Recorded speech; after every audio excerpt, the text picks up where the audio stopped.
Good evening. Please take your seat. And we'd like to get the meeting started on time.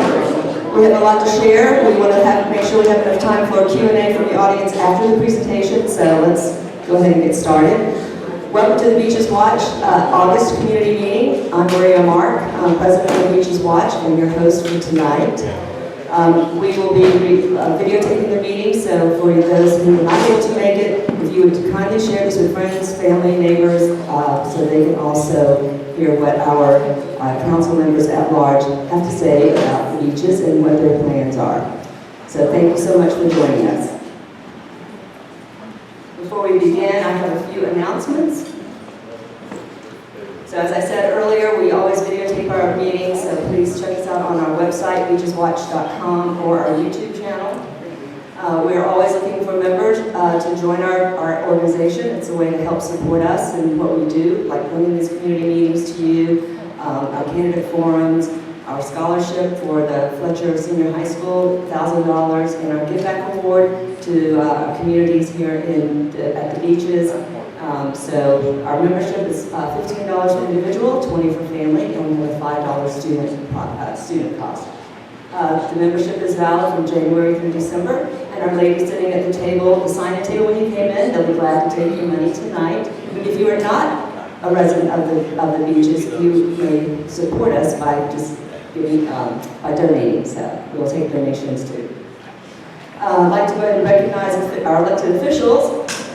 We have quite a list tonight, long but distinguished, starting with Sandy Golding, who is on the Jacksonville Beach City Council. If you'd like to refrain from applauding and get through the list, you can make one big applause at the end. If you'd like to stand, the elected officials, as I call your name, that's fine. I know, you can talk to her afterwards. We have Candace Kelly, Commissioner at Atlantic Beach. Please refrain from clapping until after I've named everyone. And of course we have our panel, Ron Salem, who's president of our city council, Nick Howland, Matt Carlucci, Terrance Freeman, and who else did I miss? Chris Miller. I didn't sign the elected officials sign sheet, but that's okay. And we have Elaine Brown, Mayor of Neptune Beach. Nice to see you, Elaine. We have Chris Hoffman, Mayor of Jacksonville Beach. Thank you.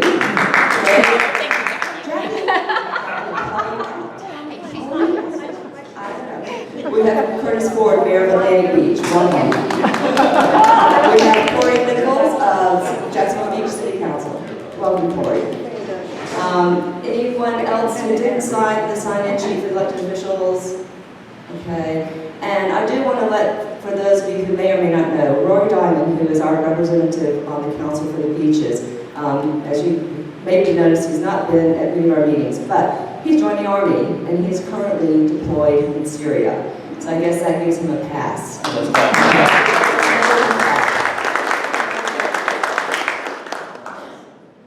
So we have some meetings coming up at the beach. Atlantic Beach is in the process of reviewing the charter, and their committee meeting is going to be, oh wait, this is an old date. No, it's not, I'm sorry, we're in August. We just started August. I'm still stuck. August 23rd, 6 p.m. That'll be in the City Commission chambers. Budget workshops are in full swing. Atlantic Beach will host one on August 7th, one on August 24th. September 11th will be the first public hearing and votes on the budget and the millage rate, and then September 25th will be the final voting and hopefully adoption of the budget. Jacksonville Beach, they're hosting their budget workshops too. They will be in the City Hall training room. Theirs will be, well, they have one today, or yesterday, August 1st. The next one will be Monday, August 7th, from 4 to 6. And then their public hearings on adopting the budget will be Tuesday, September 5th at 5:30, and then Monday, September 18th at 5:30. Neptune Beach does will be holding their budget workshops also. We don't have their dates on here, but you can check their website, and I think we can put them on our website as well, right? So I talked to Mayor Brown. So we're going to have a community conversation with our newly elected Mayor Donna Deegan And this will be on Tuesday, August the 15th from 6 to 8, and that will be here in the library. So put that on your calendars. We'll be happy to hear from you. There will be a Pittman Road community meeting. That will be Wednesday, August 16th at 5:30, and that's going to be in the Jacksonville Beach City Council chambers. Our next Beaches Watch meeting will be Wednesday, September 6th at 7 o'clock, and that'll be the state of our schools, so that should be an interesting meeting. Our speakers will be our representative, April Carney, and the interim superintendent, Dr. Dana Kritzner, and that will be here at the Beaches Library. Okay. Any other announcements? So we will go ahead and start with our panel. We're very, very happy to announce that we have all of our at-large members here. We will start alphabetically, so we will start with Councilman Carlucci, followed by Councilman Freeman, then Councilman Howland, and Councilman Miller, and we will end with our President Ron Salem. Each of the each of the council members will have 5 minutes to give us their update, and then President Salem will have 15. We have a timer. Where's our timer? Okay, timer's in the back, just to kind of keep you on schedule, so we will have plenty of time for Q&A from the audience. And I have to say, we have a great turnout, so happy to see everybody here. So, without further ado, we will go ahead and start with Councilman Matt Carlucci.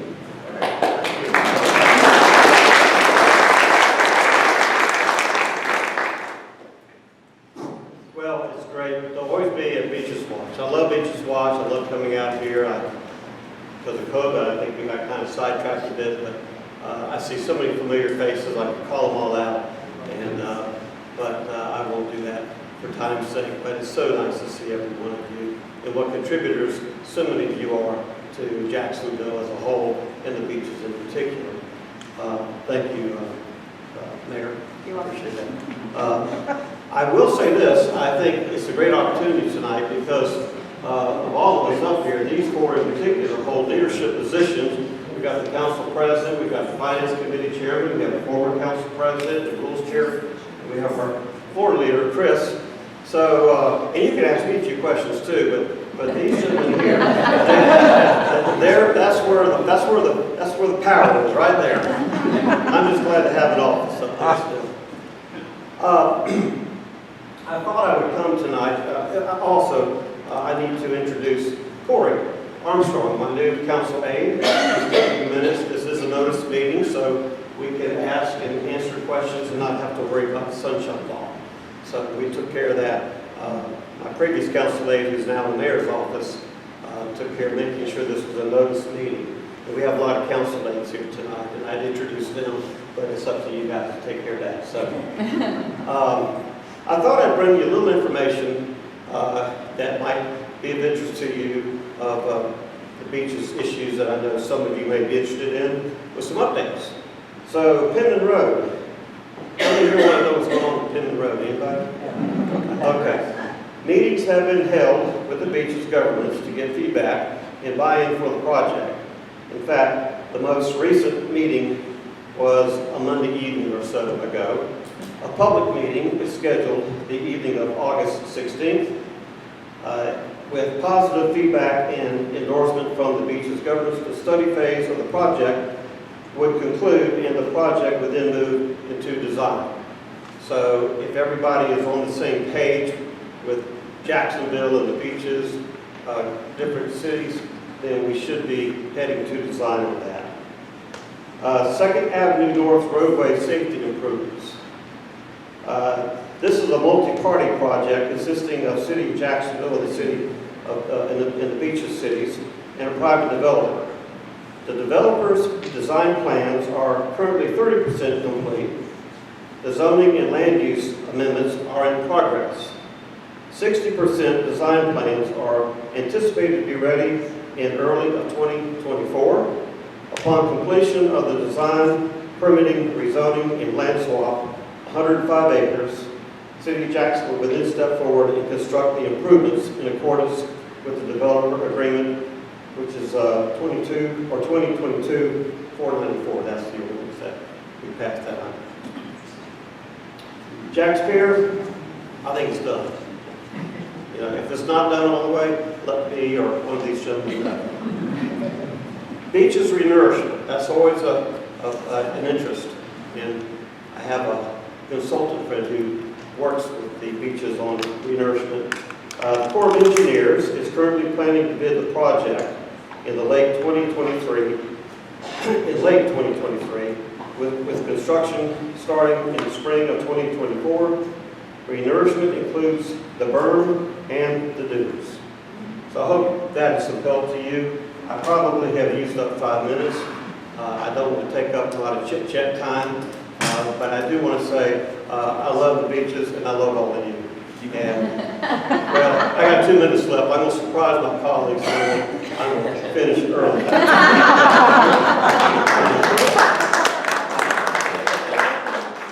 When you've been around 5 terms, you know so much, you don't know when to quit. But anyway, I am very happy to be here with y'all and with my colleagues who are doing a great job for the city of Jacksonville. So I'm going to turn this over right now to my good friend and colleague, and former Council President Terrance Freeman.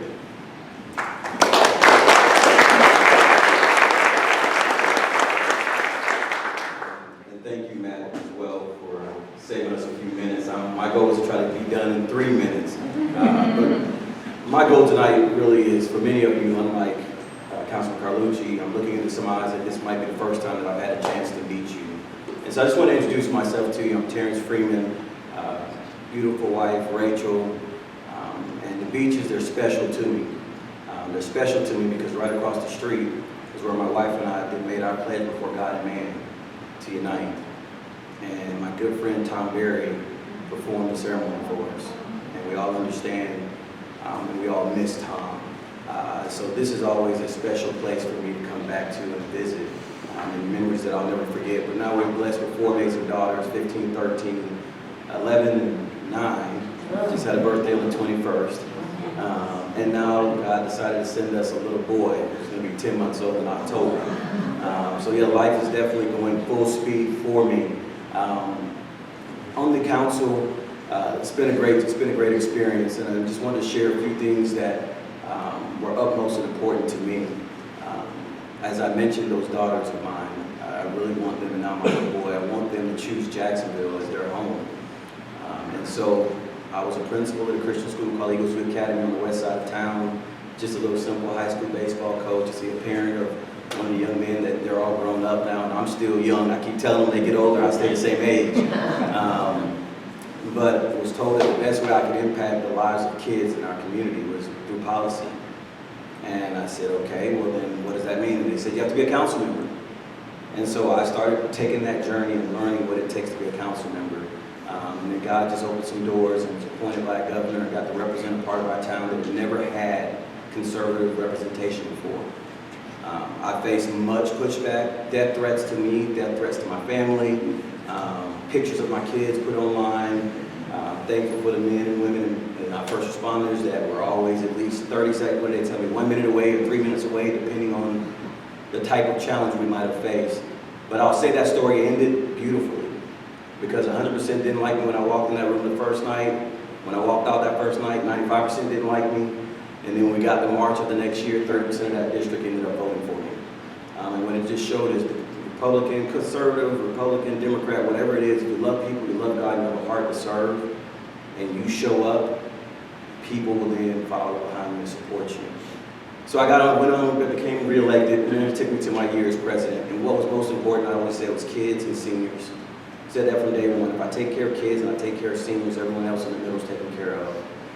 Roads, we fix sidewalks, we fix lights, we cut trees down, we make sure parks are open and they're safe. Everything else starts to take care of itself. My year as president really wanted to focus on homelessness. I wanted to focus on access to health care. I wanted to focus on the affordability of housing.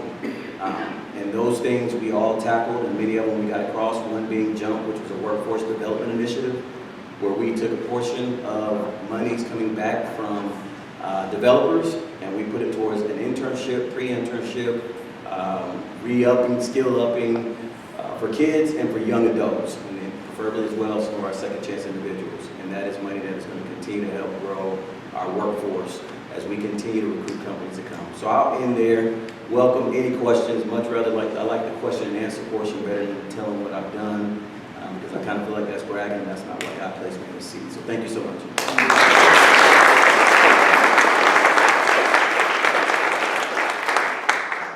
Thank you, Terrance and Matt. And like Matt said, it's great to see so many familiar faces here. My name is Nick Howland. I'm at-large Group 3 City Councilman, and thank you all for coming tonight. Particular thank you to Mayor of Neptune Beach, Elaine Brown, and her husband Dick, who are here tonight on their anniversary. Wow. Yeah. So,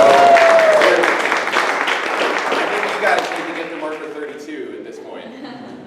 Any event, like everyone else said before me, the beaches holds a special place in my heart too. It's been a big part of my life. I live in Jacksonville Golf and Country Club. My kids went to Jacksonville Beach Elementary. My wife works in Atlantic Beach. My favorite restaurant is Flying Juan. So for me, it's always been really a big part of the nearly 18 years that I've lived in Jacksonville. I'm a Navy veteran, have 2 kids. I've been in manufacturing most of my life, and I made the decision a year and a half ago to run for City Council, and many of you might know I made the decision to run for school board unsuccessfully about 3 years before that. I was successful in my at-large City Council race, and one of the interesting things, I think Maria and Sandy wanted to know what our priorities are. My race was a contentious one and a spotlight one, and it was only about a year and a half ago. So my priorities then were simple: safe streets and neighborhoods, infrastructure investment, and job creation, all while trying to deliver a fiscally responsible budget. Fast forward to being in office, those are still my priorities today. Public safety, infrastructure, jobs, while delivering a fiscally responsible budget. And if you actually look at some of the things we've done last council year and that we're about to do in this council year, is last year we passed one of the biggest budgets for JSO ever, with some of the most technology investment they've ever done, which is pretty fantastic. It matters for the beaches because JSO responds backup calls to Jax Beach, Neptune Beach, and Atlantic Beach police departments. So that matters. And right-sizing our police force is as important as ever. This year, you'll see, I talked with the mayor about the new mayor about what my priorities would be, and emphasize fully funding public safety and putting more officers on the streets. I have a feeling some of my colleagues had the same conversations with the mayor. And the proposed budget that she delivered, likewise, fully funds JSO and is going to put 40 officers on the streets. And we will make sure on City Council that we get that passed as part of the budget. I'm pretty certain about that. As far as infrastructure investment, you've seen last year record investment in roads, drainage, streets, septic tanks. You're going to see that continue this year, and we're going to make sure of it.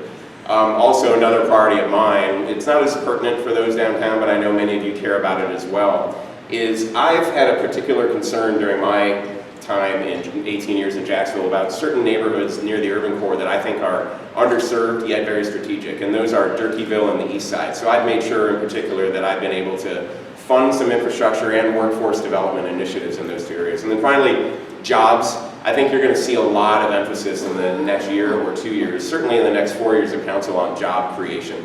And hopefully we get to the point where we're doing workforce training because we understand that it's such an important part of creating jobs to bring manufacturers and distributors into Jacksonville. So it's pretty easy what my priorities are. It's pretty easy how they parlay into benefits for the beach because they benefit the whole city. Public safety, infrastructure, jobs.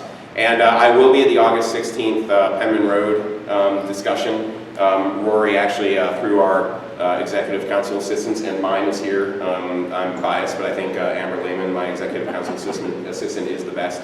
Sorry for that. Yeah. Through her ECAs, Rory asked me if I would attend it instead. I am located very close to the beaches, and again, the beaches are in my heart, so if there's anything that you feel that you need, you can't reach out to Rory while he's temporarily gone and serving our country, you can always reach out to me. I think the beaches mayors and most of the beaches councils know that. Bill Bellaford and I talk all the time, so I'm always reachable. You can get me through the city. And with that, I'll turn it over, so thank you very much.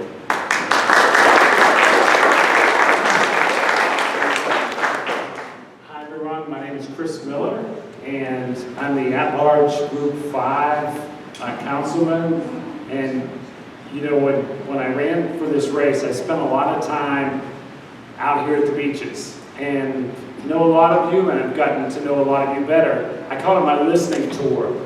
22 months on the streets, going all over Jacksonville, listening to people, filling up a couple of notebooks full of things. And what were some of the things that current and past mayors and other leaders here and other people in the different groups that I went to from the beaches, what did they tell me? Some of the things were just simple things like, we've had a lot of people run for office, especially the at-large folks, and they show up when it's time to get the votes, but we never see them after that. I guarantee you that will not happen with me. But what I jokingly tell folks, be careful about inviting me to things. Invite me if you want me there, because if you invite me, I will be there. And that's the way it works. So some people just put out invitations, and I don't think they ever really think people are going to show up. I will, because I assume that you really want me to be part of whatever that is. It was that way during the campaign. It's going to be that way during my 4 years that you all have blessed me with to represent you all at the beaches, but also all of Jacksonville. And that's how I look at it. I'm in an at-large seat, so I represent everyone, every community in Jacksonville, and I will do whatever it takes to lift all of Jacksonville up to a better place, working with these fine gentlemen behind me and the others on City Council. And I am very hopeful. I really am. We have a lot of great experience, and probably even more importantly, the folks who I've gotten to know over the last month and a half, and some of them I've known for years, they really want the best for our city. And they're ready to roll up their sleeves with the leadership of our President Salem, and we're going to do the hard work to make sure that you all are proud that you got on board and put us in office. We're going to make you proud that you voted for us individually and as a group to represent you all. A little bit about my background, because I don't want to assume folks like Jackie have known me for years, and also Mitch and others, but just want to let you know, I served 30 years active duty Army, and I used to live here in Jacksonville back in the 80s, early 90s, and I ran Army recruiting for Jacksonville, Northeast Florida, and Southeast Georgia. That's when I fell in love with Jacksonville. And I knew I was going to get back here. It's just a matter of when. And my wife and I lived at the beaches when we returned to Jacksonville. And we now live in Riverside. We bounced around a couple times, but we've settled in Riverside right now. And I just am so thankful to have this opportunity to represent you all. I'm just going to say a couple things. I mean, what Nick said, public safety is number one for me, and it's always going to be number one. Anything related to that, we have to make sure we're doing the best we can in every respect. I can't get into the details, but it includes a lot of things in this acronym: prevention, intervention, and enforcement. Those three things are, and you notice prevention and intervention, they're first. It's not all enforcement, that's critical, and prosecution too, but we've got to do it all to make sure we do right by our citizens and keep them safe. Also the infrastructure, I hope we take an objective look at infrastructure and infrastructure needs throughout all of Jacksonville, and we make sure that all communities get good projects and have good quality roads, drainage, parks, playgrounds, all the things you expect from your city to raise the quality of life, and also the jobs. I very much want to make sure, and it ties in with public safety. What helps with public safety? A good job. Whether you're someone in high school and you're trying to figure out what you're going to do after high school, or whether you're getting out of jail and you want to be a productive member of our society, we need to make sure we're doing everything. We don't say you have to have a college degree to be successful. We need skilled trades, And we're going to work a lot, I believe, from City Council on those private-public partnerships, working with the schools, getting good educations and good certifications for those skill trades areas as well. So I better stop there, or I'll be using up some of Matt's time here, but happy to stay afterwards and answer any questions that we don't answer during this question and answer period.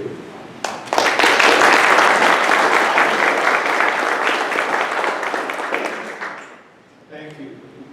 I'm Ron Salem, your Group 2 at-Large representative, and they've given me, no, this is fine.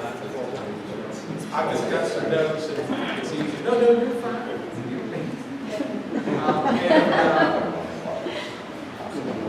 Usually when I speak to groups, the first question I get is, President Salem, how are you getting along with Donna? It's the first question I always get. And some of you came up to me tonight and said, how are you getting along with Donna? Mayor Deegan. And I said, we're getting along fine. We're getting along fine. I've known Mayor Deegan for 25 years, and she's been in my office 2 or 3 times already for meetings, and I've been in her office 2 or 3 times for meetings. But I'll tell you a quick story that's kind of interesting. It kind of tells you a little bit about Mayor Deegan, I think.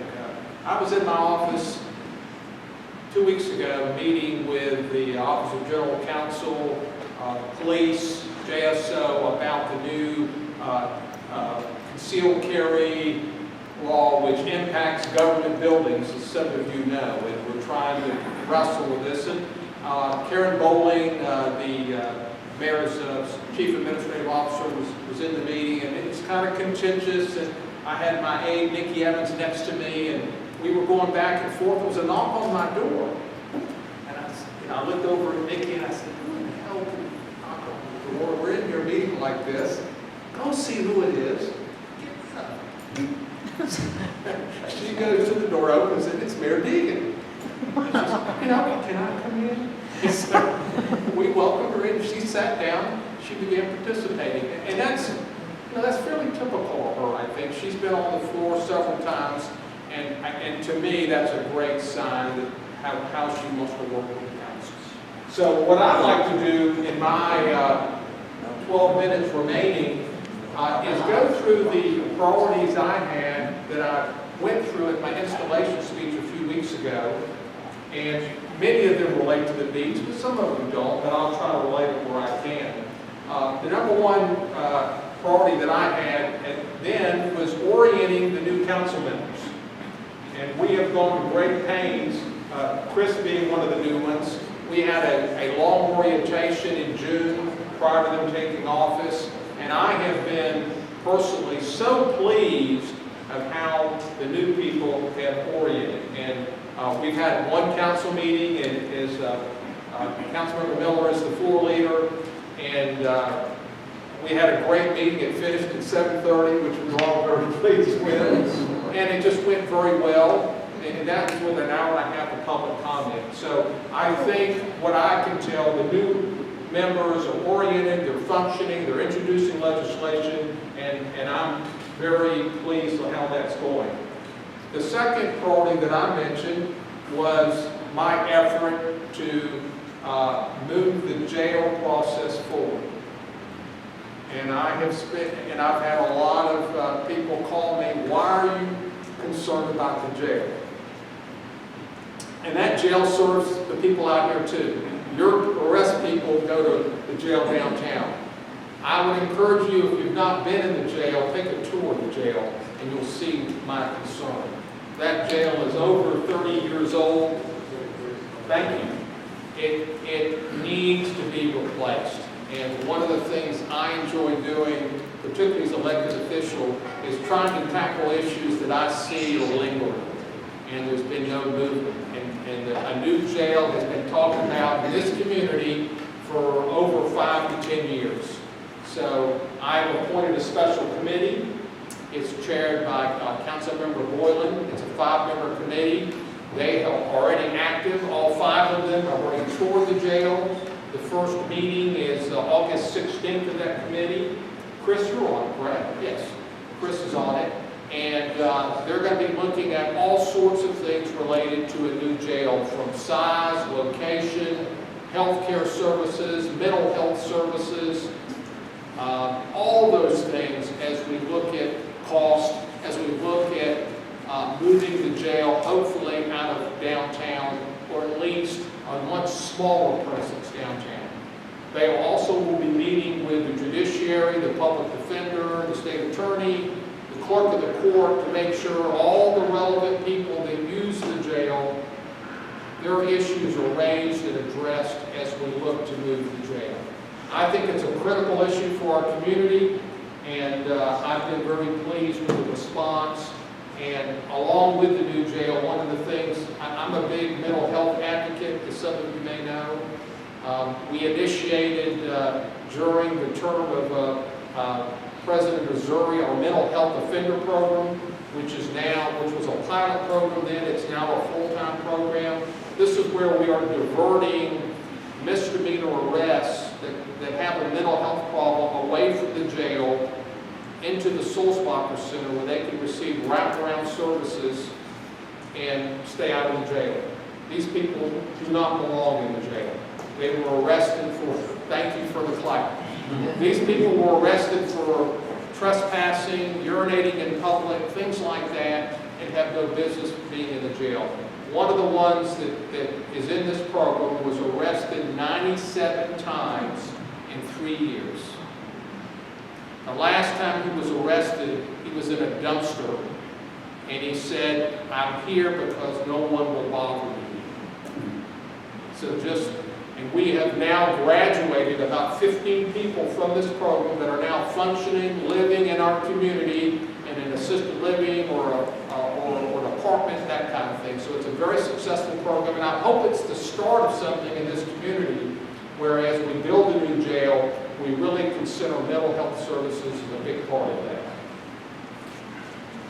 Number 3 is the stadium, the renovation of the stadium. It's going to fall on us, and it's going to fall on us this year. So I was a big advocate for the council to have its own representation. My colleagues supported me in that, and we have hired Michael Hugh as our counsel. Many of you may know that name. Michael was involved in the Jaguars back in the initial 94, 95 time frame. He's very knowledgeable of the NFL, knows all 32 owners, knows all 32 general managers, and can obtain information about stadium deals across this country to help us develop the best deal possible. It's going to consume a lot of our time. I think the council members realize that, and Mayor Deegan's administration is in the process of hiring a law firm that will be the primary negotiators in this process. That final deal, whatever it is, will come to the council at some point and require our support. So that will be a major time component of the council through the next year. The 4th thing I mentioned was the opioid crisis, which clearly impacts this entire community. Due to the opioid settlement that many of you read about in the newspaper, Wall Street Journal, etc., Jacksonville is receiving about $85 million over the next 18 years. And that money is front-loaded, meaning year 1, we're receiving about $9 million. Through legislation that I introduced, we have set up a board that will evaluate programs that are submitted to them for review. It's sort of like our public service grant process for y'all that have participated in that. A couple of you have.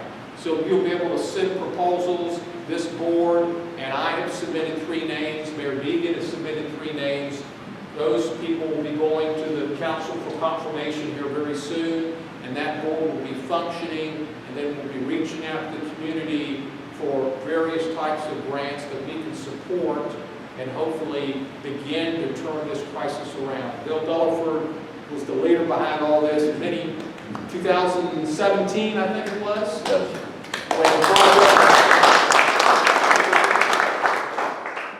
Project Save Lives was started. It's still funded by the city, well over $1 million, and it is saving lives. I mean, We have about 10 to 15 JFRD pickups of people that are overdosed in this community every single day. Think about that. Almost 400 a month, roughly, that are occurring in this community. We have got to do better in this, and hopefully these dollars will help support that. Number 5 on my list is infant mortality. I have a real passion for what is occurring in our community all over Jacksonville. We have approximately 7 babies that die out of 1,000 that die before the age of 1. It is one of the highest rates in the state. And I have worked with the Northeast Fall Healthy Start Coalition, and this is where there's a lot of synergy between what I believe in and what I want to prioritize this year, and Mayor Deegan, she's very interested in this as well. So I hope between the two of us we can begin to impact this, put some resources into this problem. Some of these deaths are so tragic. It's a homeless mother that goes to bed and suffocates her child because she's sleeping on the floor. I mean, just unbelievable stories that hopefully we can begin to impact. Number 6, solid waste. I have been a big advocate of recycling, as many of you know. We have the program right now occurring. I don't think it's occurring at the beaches because y'all have separate garbage pickup, but we have a partnership with an organization called the Recycling Partnership that is going out and assessing recycling bins, actually looking in it and determining if you're recycling appropriately, leaving you a tag if you're not on what you can improve upon, and they do that every other week for 8 weeks in your neighborhood. And what we are seeing is there are a lot of tags left the first time, and the number of tags decreased considerably over the 4 visits. So we are really impacting, because that waste that's in the recycling bin goes to the recycling center, then it's got to be transported out to the dump way out on the west side. It costs us a lot of money. So if we can reduce that waste, it saves all of us money and helps the environment. So I'm very excited about that, and we will have some initial results on that in October. In addition to that, we have started a pilot composting program through Sunshine Organics, and I know some of you know Sunshine Organics. It's a pilot program. It just coincidentally, Sunshine just received about a $5 million grant from the feds, so they're very excited about buying their own equipment and getting really heavy into composting in Jacksonville. So I'm very optimistic about that. Number 7 was meetings with the school board. I felt like that there was a sort of a disconnect between the city council and the school board. And so I have set up our first meeting is tomorrow, coincidentally, where we are meeting with the school board, and they have an agenda where they're going to educate us on some of the major issues facing the school board right now. It's at 10 a.m. tomorrow morning in council chambers. Any of you are welcome to attend. I want to mention 2 other things that are close to my heart that are sort of special projects. One is at J.P. Small Memorial Stadium. How many of you know where that is? Okay, well, good. I'm a baseball guy. Most of you know that. I'm a big Braves fan. Now, this is the field where the Negro Leagues played back in the 30s and 40s. It's a beautiful stadium off of Myrtle Avenue. If you've not visited it, I encourage you to do that. It's one of 3 left in the country. We recently, through the support of the council, renamed the field after Henry Aaron, and we have $10 million programmed to renovate that stadium, maintaining the character of it as the way it looks, but putting in artificial turf, major league level lights, hopefully where we can play significant college, high school, and I hope one day a Major League Baseball game in that park. How wonderful would it be to have a Field of Dreams game on Myrtle Avenue in that park? It would be terrific.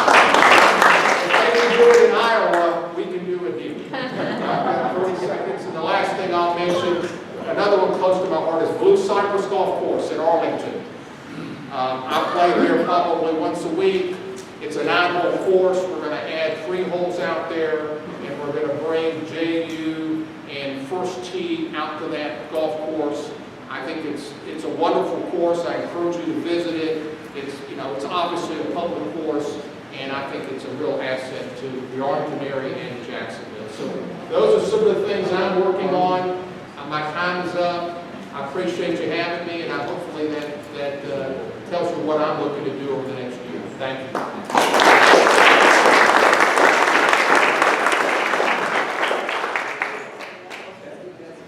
Okay. Okay, thank you. Wow, all right. Ready for questions? We'll let President Salem have a seat. Thank you, gentlemen, again for your update. So just be participating in that. So we'll go ahead and start. Honorable Bill Golford. Thank you so much.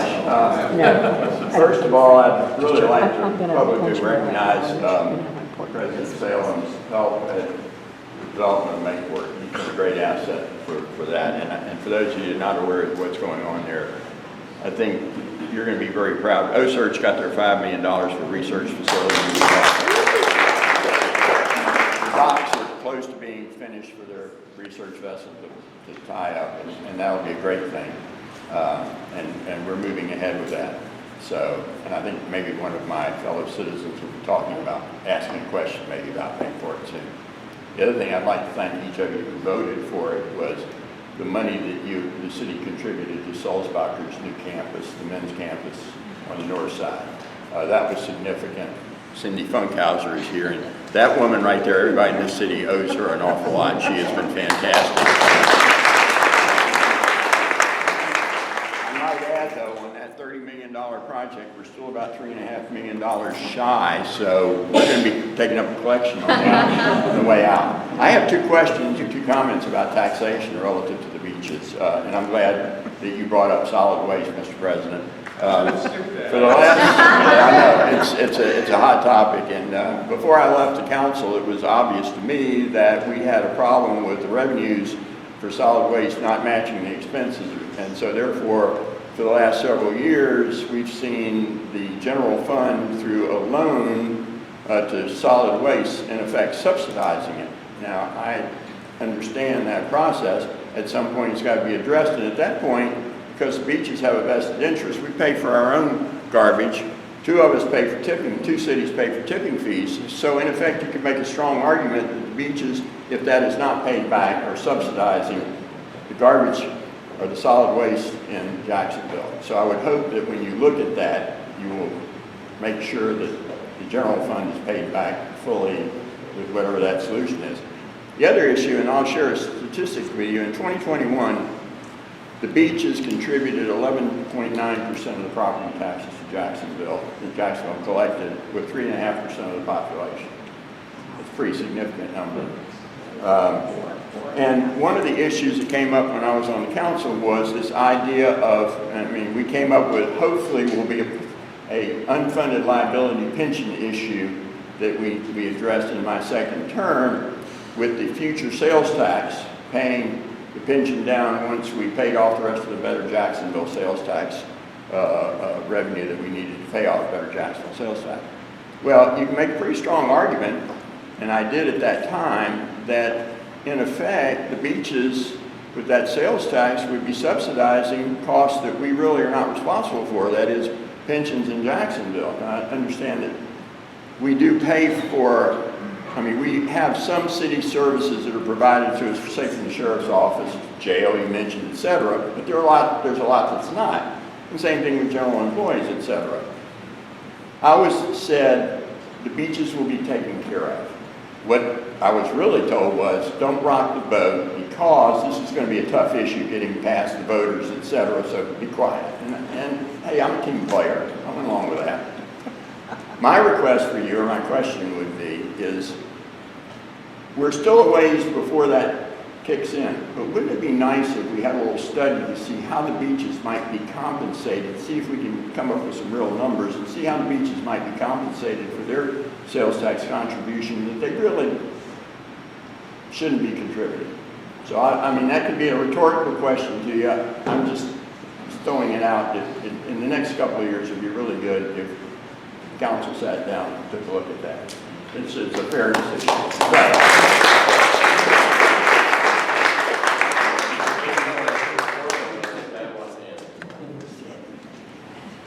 Thank you.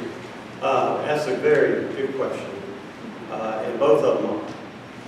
I do want to say that 4 years ago, myself and a couple of others tried to address the loan of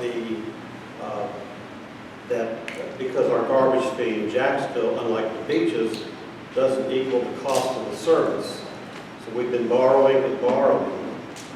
When I was finance chair, we had about a $13 million loan, and so I had a bill that would have started that process.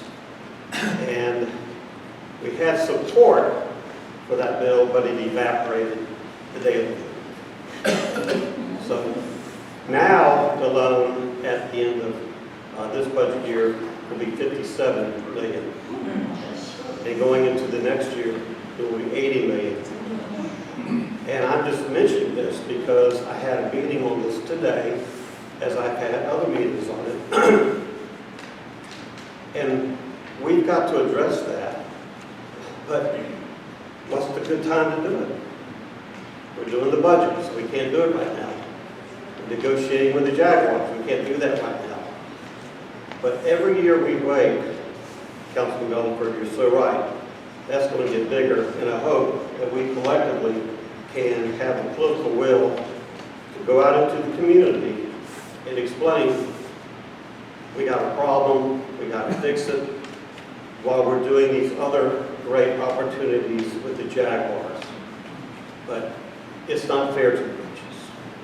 And at some point, I'm afraid something will have to give. The second question or comment is, it is time, I think, for the city to have better communication with the beaches on things like not only the garbage fee, but also on the tax rate that you contribute compared to the population size. And there's a lot of other things as well. On the other hand, I think there's times that the city of Jacksonville should be giving credit to what we do for the beaches. So it's a two-way partnership, but we need to meet more and have more conversation so we can begin to understand where each other's coming from. I've been wanting to say that to folks at the beaches for a long time. Got it? I'm willing. It takes political will. That's what it takes. Matt, as a follow-up, I did approach the administration the last year I was on the council and said, we got a problem with solid waste, and I was told, we're studying it. So we've been studying it, but it's one thing to study it, but we did have an opportunity this last 4 years to do something with it. And we swung and we missed. And it was only a $13 million miss. Now it's a $57 million miss if we don't do something quickly. Thank you for bringing that up. thank you, sir. Just a couple of comments. And Bill, I agree with you. We are using general revenue dollars to make up the difference. Just to put some numbers in place, we're collecting I think it's $12.35 or 50 cents, roughly. It's costing us about twice that now. With the most recent agreements we've got with the Howlands, it's about $25 a household. When that fee was put into place way back when, unfortunately, there was not an inflation factor put on it. There was, and it was removed by a future council. It wasn't an inflation factor, it was a dollar or so raised a year, and that was stopped by, I won't mention any names, but it was stopped. We had a special committee on solid waste, and we looked at various options to address this, from increasing it $1 a year for a number of years. It's going to be very difficult to go from $12.50 to $25. There's got to be some incremental process. But the last point I would make, the city is not borrowing money to to do this. It's coming out of our general revenue. It's not fair to the beaches. I'd be the first person to say that, but and it needs to be addressed. I've had a brief discussion with Mayor Deegan about it, but there's just a lot on our plate right now with the budget, new mayor, Jaguars, etc. I don't want to hog anything, but one last comment about that. It is absolute lunacy to put 2 men in a garbage truck that's designed to pick up garbage and compact garbage and drive it all the way across the county and dump in Trail Ridge. Big urban counties have long since set up transfer stations throughout their counties, and that's the efficient way to transfer garbage great distances. Well, with all due respect, Mr. Gulliford, we had a transfer station that we were looking at, and as you would expect, the community around it went NIMBYs, went crazy, Yeah. and we didn't move on. And so it's going to be very, very difficult to find a site for a transfer station that I've got an idea for you. that you can be able to do. Thank you. Let's just get to some other questions, and please. Yes, I do, but I want to give just a little added perspective, because I was on that council during that vote, and at that time I was representing District 10, and we were the 3rd highest rate of poverty in our city. The difference that they were trying to make, and our auditors were pushing hard for it, and I understood it, and was tracking in that right direction. But I told you when I came in to meet with seniors, and when I looked seniors in the eyes and they told me, Mr. Freeman, I'm going to have to choose between my diabetes medicine or this garbage increase, that created a little bit of heartburn at that time. But this is an issue that we do need to solve. But I wanted to give you all a perspective of what the whole city, of what we're dealing with when we're looking at things like this. So that's it. And then with the landfill, it was right next to Christ Church. You had Greenland Park, where they do a lot of baseball, a lot of football. And so you were impacting a lot of things. So that was a little bit of what that pushback was for. I'm done. Next question. Thank you. Ms. Kelly?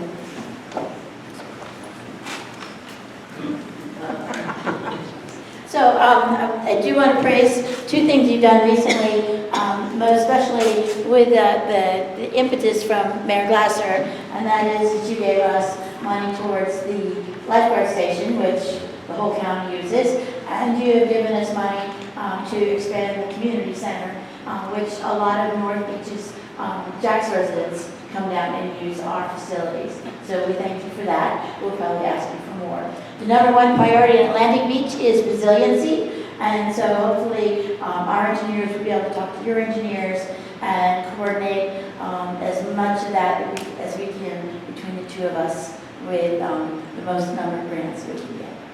That's all I had. Thank you. Yes. Thank you all for your time. President Salem briefly mentioned Duval County School Board, I think right after garbage and Jaguars. We are failing our students.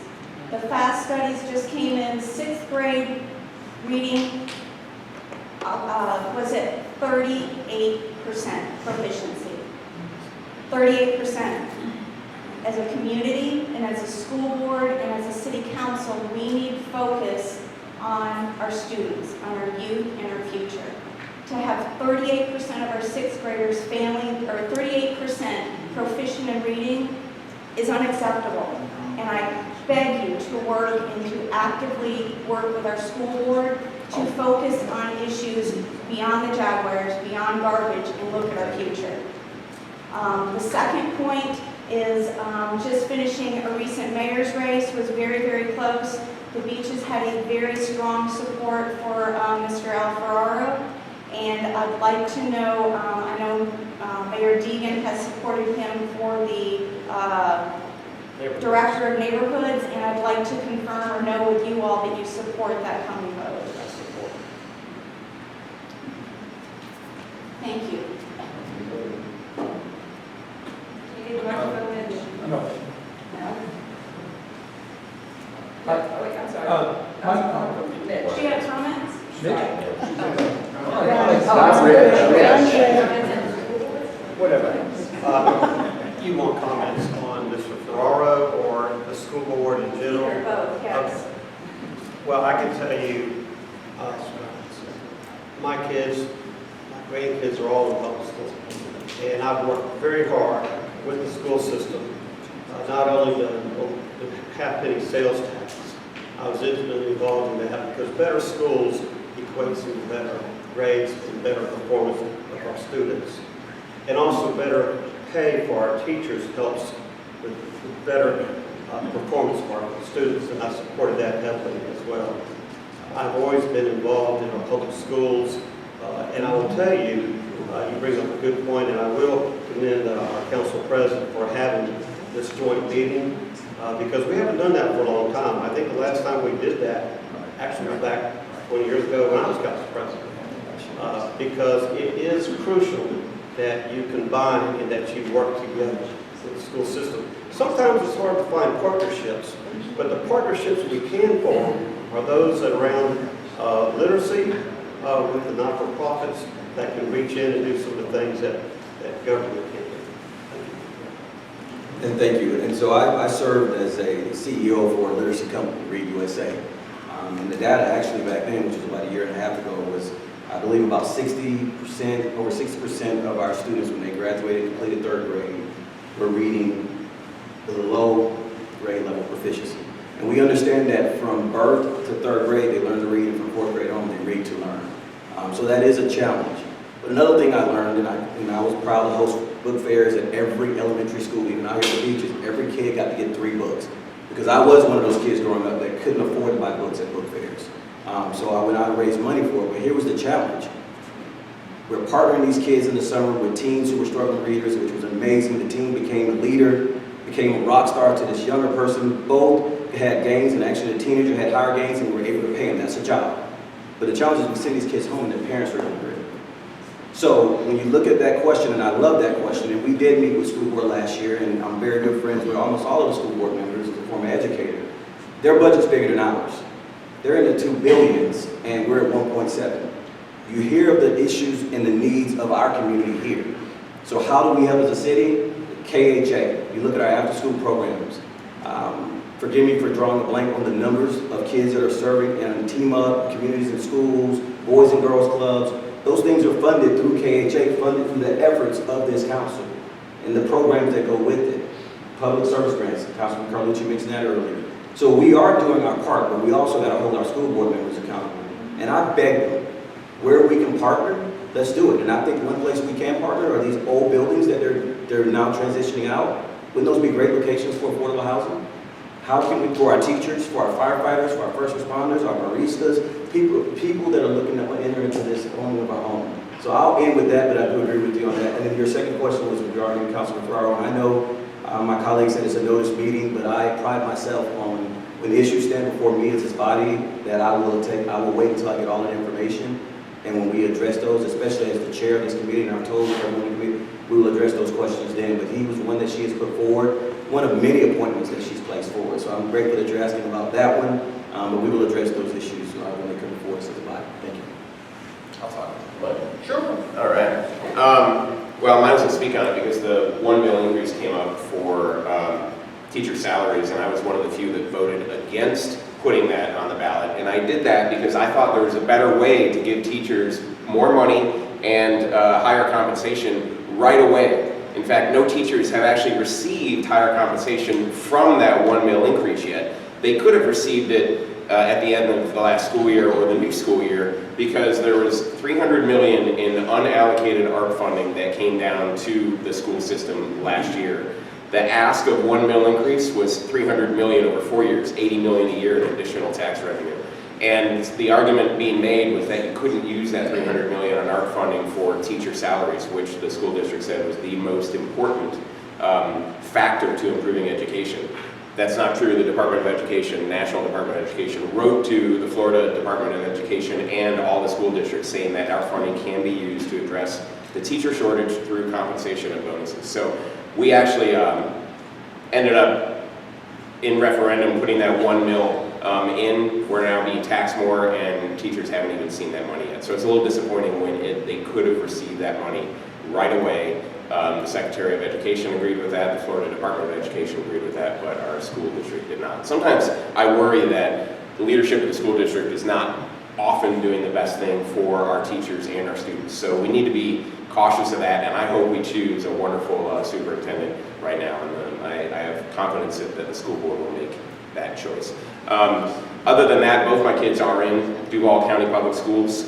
They both are receiving an amazing education. Their teachers have been tremendous since they started at Jacksonville Beach Elementary, went to Landon, and now they're at Stanton College Prep. To the last one, their teachers have been amazing. And one thing I do applaud about Duval County Public Schools, besides their have been improving generally over the last 10 years. There was a little dip in reading scores, but one thing I do applaud is school choice, and my kids are the benefit of it because they're able to go to a magnet school over at Stanton College Prep in the Durkeeville area. They were also, even though we weren't zoned, able to go to the wonderful Jacksonville Beach Elementary. So that's my thought on education. What can City Council do? Well, I mentioned before that jobs are important, and one thing I cited was workforce training. I think over the next several years, we're going to have to look at new legislation that we can adopt from best practices in other cities to start developing workforce training. And will that benefit our kids K through 12? No, but will that benefit education as a whole in the city of Jacksonville and better create a workforce that helps attract businesses here? Yes. So there are times where we can work together. I applaud Council President Salem for making it one of his priorities to have the City Council and the school board work together. And we need to look at those things and everything we can do from a City Council perspective to benefit education. Regarding the second point of your second question on the Ferraro vote, like former Council President Freeman said, I need to gather more information. One thing that does disturb me about that particular pick was that we had a high-performing woman already running that department who got demoted for that selection, and she was doing a wonderful job. She was in that position for 8 months formally, and because her boss, the former Department of Neighborhoods, had been sick, she was informally running the department for at least a year and a half prior to that. She is a stellar performer, and I was disappointed to see someone come in to displace her. So I still have to gather more information, but that's kind of where I am right now. Very quickly, I agree with what Councilman Freeman said a minute ago. We are putting $45 million, I believe, in the Kids Hope Alliance, which is all sorts of after-school programs. And I believe Mayor Deegan and my finance chairman could nod back. I think she added $5 million to the budget for next year. So the school board's a separate entity. We don't control them. They don't control us. I think the dialogue we're starting will help. Starts tomorrow. My plan is to have 4 meetings this year, 1 more before Christmas and 2 after Christmas. I think hopefully that will continue. I think dialogue is a good thing in that respect. And just to touch on Councilmember Ferraro, I started my career as an educator at Ole Miss. I'm a big believer in education. We're being asked to waive a rule that says that person should have a college degree. I believe that person should have a college degree. You're asking us to waive that rule. I have a problem with that, and I have voiced that. So I'll leave it at that. Thank you. Mr. Reeves? Yeah, I don't need the mic. I'll try to be loud. I got a 2-part real quick. There's one, during the presentation, it was said that maybe Jacksonville, I can't quote the exact words, should do a better job, or we should tell the beaches what we give you. Well, let me explain something. We have some of the finest police departments here at the beaches. We have our own water and sewage. We pay for our own fire. We pay for our own garbage and the tipping fee to downtown to subsidize Jacksonville. So I'm really excited about going to this, what we get. And because I don't want to hear it's the library, I don't want to hear it's the courthouse, but I'm excited that was said because I want to go listen to that and see what I missed as a former elected official. Last, I just want to say this. I get the jail. I get that they want to move it, but I ask you to think very strong about where it ends up. Because right now, our police officers, when they make an arrest here at the beaches for drunk driving to save someone's life or something, they're taken off the street for an hour and a half, maybe 2 hours. They can give the answer just to go downtown and process. So I'm asking you to think about this. build a process location out here where our officers can take them, process them, and you guys take them from there. Because if you go out to the pea farm and you go way over there, that's not fair to the other people. And those are just suggestions. And by the way, I'm not trying to put Mayor Ford in the place, but Atlantic Beach has some unused property sitting there at A1A and Mayport, in the Mayport area out there at A1A and Wonderwood that we used to use that you probably could negotiate to get. Well, we have set up a process. Michael Boylan is chairing that committee. It's a 5-member committee. They will be visiting other cities potentially to look at how they're doing it. By no means are we saying we need a 3,000-bed one structure. There may be multiple structures. That's part of the dialogue. I would encourage you to participate in the process. They will have public comment at these meetings, so you'll have a chance to do that. Thank you. Mayor Brown, would you? I just want to say, number one, how important the at-large office is to all of us. And I want to thank you guys for being here, but I want you to know that that is, the votes that we look forward to, making sure that you represent us. If you look back at how you were elected, I'm sure you will say that the beach has had an awful lot to do with your elections, and we appreciate that. Looking forward, infrastructure is a huge, huge priority for all of us here. You guys already know that. I want you to know that we'll be coming to you. We look forward to your votes on it. But more importantly, I want you to know that because we have at large, we can and will always be able to go to you guys, talk to you, and most of the time we can count on you, which has been very important. I want you to know also that every now and then, someone comes up with the bright idea of getting rid of at-large, and it comes to you guys from time to time. We are behind everybody that knows that we need all of you, and we need that extra vote for any city council representative in any of their districts to make sure that they represent us. But to have your votes and our council representative is huge for all of us, especially at the beach. And we thank you for being here tonight, and I look forward to your support as we come to you for our needs too. And thank you.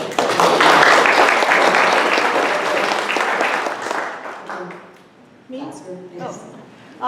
Thank you, Maria, and thank you all very much for being here. Your job is not an enviable one. Anybody that stayed up and watched your meetings knows how long they go and how much business you're doing. But the two words that haven't been mentioned in connection with Bill's comments and some of the others is interlocal agreement. And I think some of the newer councilmen probably don't really know the history of how that evolved at the beaches.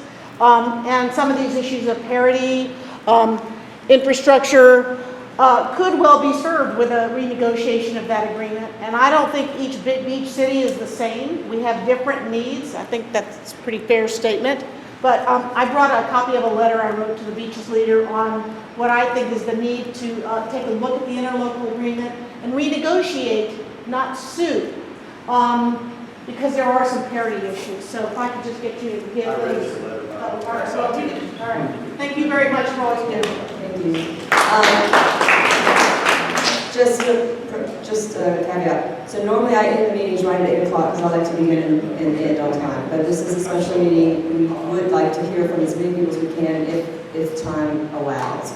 So for our panelists, if you wouldn't mind, if it's okay, we go to 8:15. I'll stick around that. All right, thank you. Rich. Thank you. And again, thank all of you. I'll add to that for being here tonight. One thing is I'd like to let Councilman Chris to know that you will be invited to Mayport Waterfront Partnership. Look forward to it on September 12th. The other thing I'd like to do, and I'm just going to leave it at that, is I'd like to think that the City Council can begin thinking of Mayport as more than just a term. Mayport is trying and aggressively trying to build itself and be back and be part of this beach. We always talk about Atlantic Beach, Jacksonville Beach, and Neptune Beach. We'd like to see Mayport become part of that whole barrier island, and there's a lot of opportunity there. Number two, and actually lastly in number two, I'd like to ask the council to take a look at the CIP and wonder about the aging of the items in the CIP. The docks at Mayport have been on the CIP for about 5-6 years now, and we just realized that the latest RFP had been rejected last week or 2 weeks ago. So we could use some help in understanding what's going on, because without those docks, there really is no road for commercial fishing up in Mayport, and that is a growth aspect for them. Yes. It might be better for our finance committee chair to answer that, but I do think there are some dollars in the CIP for the Mayport area and for boat ramps and so forth. And you might want to touch on that. Well, yes, sir, there's money in the CIP, but there has been for each of these last 5 to 6 No, but years. it's forthcoming, as I understand it. I just wanted to say that. I think it's short, at least in year one of the CIP, $2 million, and you were asked for 5, I believe. You're going to come to my office and talk to me about it. But actually, you don't need to hold us accountable all the time when you can hold Rich accountable. I just wanted to make that point. He is one of the newest members of the Jacksonville Waterway Commission. And so if any of you guys own a boat, you can also hold us accountable. But you have an option. And he's been a great member, cares about our waterways, and there's a number of things that you'll see going through Waterways Commission that, if you're a boater, are improving Intercoastal and St. John's River, including if anyone is a boater and ever goes to the Palms Fish Camp. Anyone ever do that? There's a huge shoal developing just south of the Palms Fish Camp, and what you'll see in Tuesday's City Council meeting will likely approve shoal warning signage, safety signage at that shoal, because if you've ever been there and seen low tide, you can almost see the bottom. It's gotten so bad. And it's unmarked right now, so we just approved signage to market. It should be better and less of a hazard for boaters. Nick, I think one of the things Rich was trying to explain is we were told that a design build bid was awarded for the commercial docks in Mayport. Recently, we've heard that was not the case. It was pulled back or rejected or whatever. Yeah. We can't get an answer about what's really going on respectfully. We'll get you an answer. You're a good man, thank you. We'll get you an answer. Good, that'd be great. Okay? Thank you. Renee, hey, that can be. So it's okay. You can project. So everybody, as you can tell, is a little hot under the collar for being a donor community here. We're a donor community. And we kind of expect to be getting something back from that.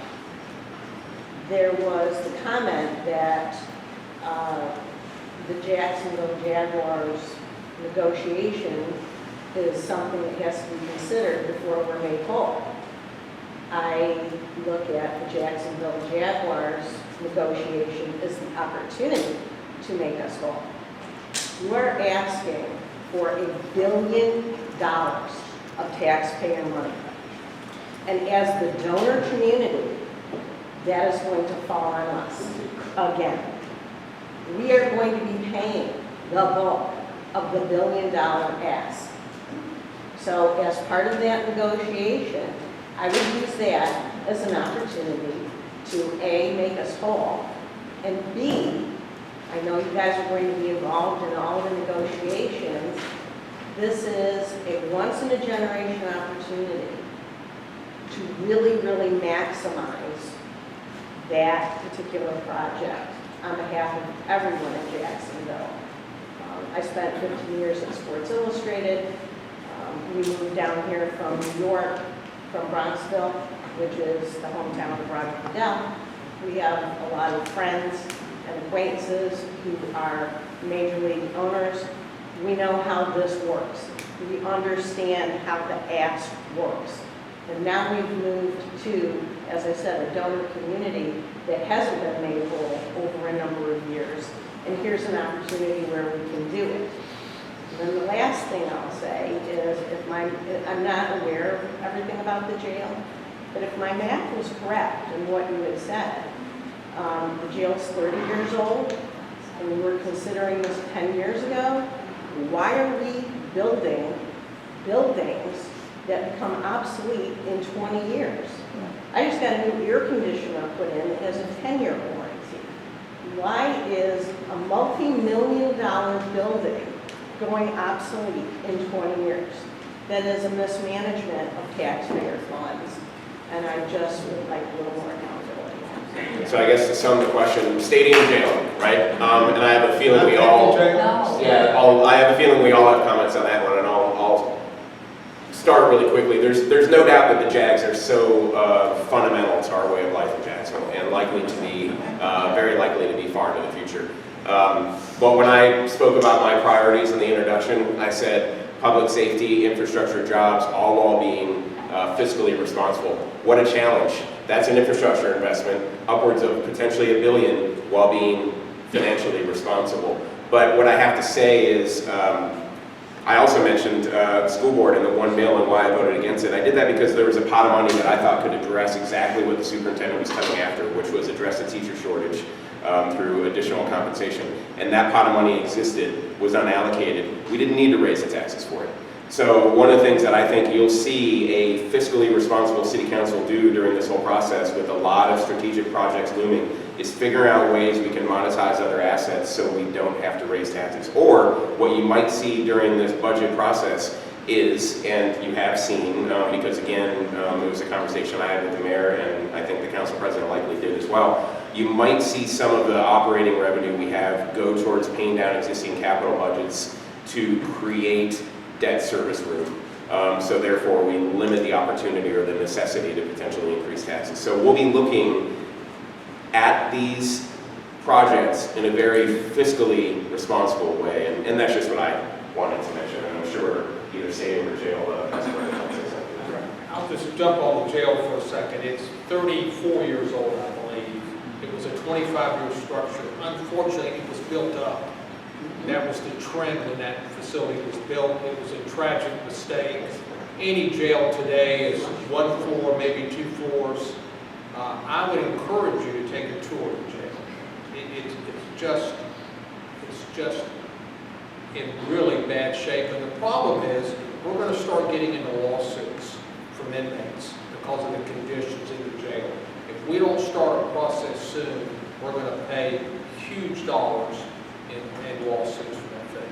Well, I don't have a problem with fixing something, okay, or building something new, but do it right this time. Okay, that's all I'm asking. Is that if we're going to do this, we know enough about building buildings. We should not be building structures, and stadiums are numero uno of spending billions and billions of dollars of taxpayer money and having them become obsolete within 5-10 years. They do this on purpose. So if we are the donor community, I am begging you that when you use our money, use it judiciously and properly to build structures that are resilient and that are going to last for a number of generations. Not just one. They need to last. Thank you. Thank you. We'll take one more. Did you want to make a comment? Okay. So we're almost 8:20. I will allow one more question. Mr. Mott in the back, and then I'm sorry if I didn't get to all your questions. They will be here till, I think we have to leave by 8:30. So if you want to have a one-on-one or make an appointment, go visit them. Go take a tour of the jail. Mr. Mott. I want to echo what Councilmember Goldberg said. That is very important, the fiscal difference that we've been paying in and what we've been getting back and how we've been subsidizing Jacksonville. You know, we've been doing it for a while, and that's okay, I guess, but we can't do it forever, and we would like some remuneration in the future for what we paid in the past. But that's my feature side talking. This is my UNF side. When you keep talking about education, I just recently looked at how much the city of Jacksonville funds higher education. And this is not UNF, just UNF and JU, Edward Wharton University, as well as FSCJ. And it's a fraction of the dollars. And you can invest in our local educational institutions post-high school in addition or in lieu of University of Florida, which you just approved a huge amount of money to go into a study to possibly build a campus. You have campuses here ready and willing and able to expand to meet the business needs in our community with students who are from our community and employees who live in our community.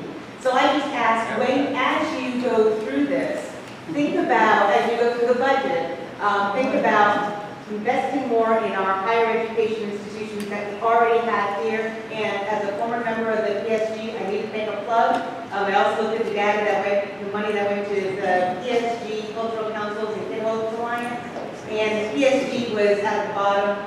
Please, please, please invest more in our human service nonprofits in our community who are trying to help the most.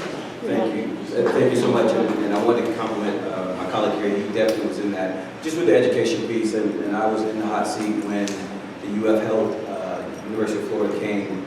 And that was a collection of the private sector coming together, the state coming together, and the city adding a portion to it, which we do believe when we look at biomeds, fintech, the types of companies that we are attracting, we are going to create a workforce. And then my colleague, Councilman Howland, talked about the workforce, and that was the big passion of mine, is if we're going to recruit companies here, no longer do we want them bringing their, no disrespect, but their employees from New York to Jacksonville to work. We want to have a workforce here in Jacksonville that is ready and able to handle that. But I'll give you some updates. So UNF, I'm a swoop. I graduated from there. I've taught classes there as well. I meet with President LeMay maybe once a month. And we've been having those talks about how we can have a partnership. But most recently, in last year's budget, $1.4 million went into the athletic facility. I believe that that track is going to be an international gym. It's already hosting SEC, ACC, all these various track meets. I think Jacksonville, they say we lack an identity. Well, we have some amazing sports, especially at the youth levels. And look at the high school, we took over the high school state. We had middle school coming in. So that was an initial investment. And another one that came, another $400,000 that came for a scoreboard to go there. I'm currently meeting with Dr. Kane. She's a dean, a good friend and family. To my family, Jackson's her son, graduated from Creekside. We're working on a program now for $200,000 where we're going to try to find a cohort because there are a lack of students wanting to be educators. I graduated in college education. There were hundreds of us. She says now, Terrance, we're lucky if we get 20. So when we're looking at these ways that we can partner, trust me, there are 19 council members. We all kind of have our lanes. That happens to be mine. FSCJ as well. Workforce seems to be the best way to tie together. I work for Miller Electric, trades, a lost cause, lost art. And so I've been to every school in our Title I track and talked about electricians, plumbers, welders, met with FSCJ, I'm meeting with UNF, they want a certification and badge programs. So these types of things are happening, these conversations are happening, maybe not to the scale that's going to make everyone excited because it's not jumping to the millions yet, but we got $340,000 in this budget, and it'll probably be that or more in every budget moving forward because of the legislation with jump that we supported and voted on. Thank you. Okay, so Real quick. PSG, when I first came back to the council in 2019, was $3 million. The proposed under Deegan administration, which is one of the many reasons I endorsed her, is at $9 million. So it's been a huge increase, and there'll be more increases to come. I just wanted to directly answer that question. Thank you. and for those of you who don't know what PSG stands for, is Public Service. Public Services Grants. We asked for 10 million. What's that? We asked for 10 million. You asked for 10, you got 9. Maybe we can do something in Finance Committee about that. Thank you. All right, we are way over time, but this was so wonderful to have our at-large council members here. I think this should start being one of our annual meetings for sure, and a lot more time. Not a lot more time, but a lot more time for the meeting. So thank you again, gentlemen. We appreciate you.